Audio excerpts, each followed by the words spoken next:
Estimados estudiantes, soy el profesor Cristian Mora y les doy la bienvenida a una nueva cápsula de conocimiento. En esta oportunidad estudiaremos la pintura de la época del Renacimiento centrándonos en sus características.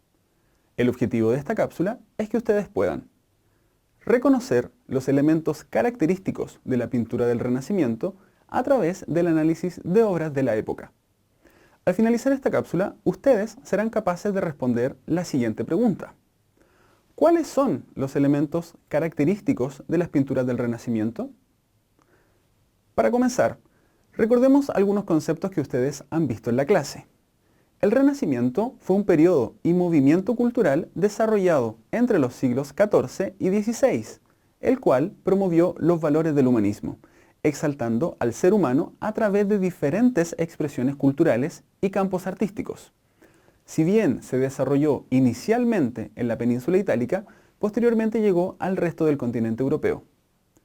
Al ser un movimiento cultural, el Renacimiento se expresó en una serie de obras de arte en diferentes campos, tanto la pintura, la música, la arquitectura, el teatro, la danza y la escultura. ¿Cuáles son los elementos característicos de las pinturas del Renacimiento? Observemos la pintura de Piero della Francesca del año 1472, La Duquesa y el Duque de Urbino. ¿Qué podemos observar en ella?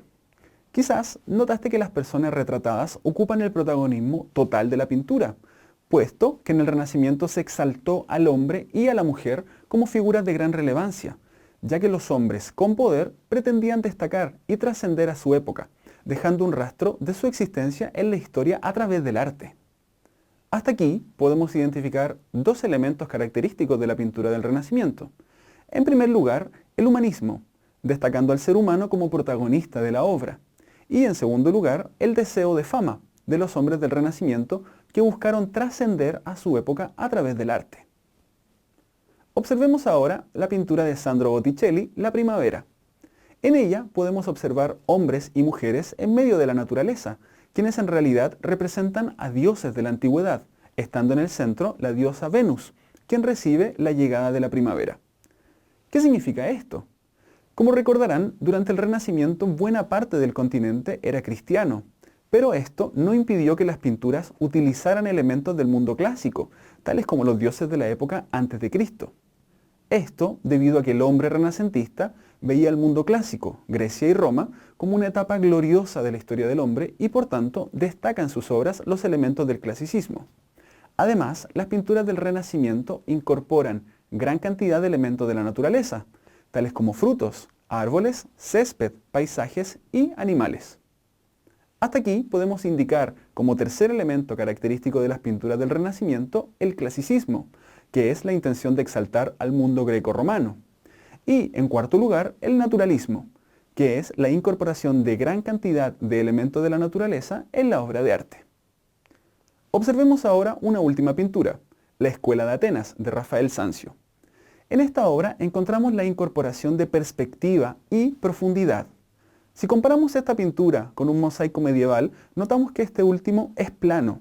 Los personajes parecen estar flotando en el espacio y no se percibe ningún tipo de profundidad. Las obras del Renacimiento, al contrario, incorporan una dimensionalidad diferente, atractiva y realista de la escena a través de incorporación de perspectiva y profundidad en la obra.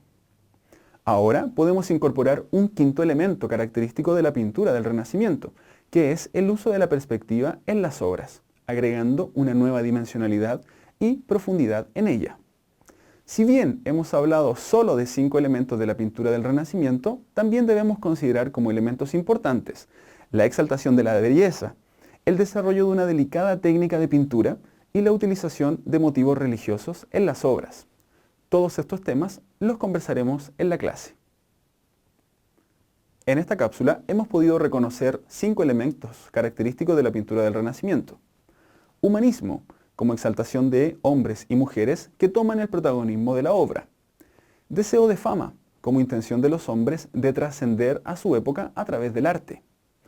Clasicismo, como el énfasis en destacar una época gloriosa de la historia del ser humano. Naturalismo, como la inclusión de elementos naturales y de paisaje en la obra. Y finalmente, perspectiva, como incorporación de profundidad en la escena representada en la pintura. A modo de cierre, te invito a responder las siguientes preguntas que comentaremos la próxima clase. ¿Por qué en el Renacimiento es tan importante destacar a hombres y mujeres? ¿Es el arte una fuente confiable para analizar el periodo del Renacimiento? ¿Por qué? Hemos llegado al final de esta cápsula. Recuerda que puedes revisarla las veces que considere necesario y todas las dudas las resolveremos en la sala de clases. ¡Nos vemos!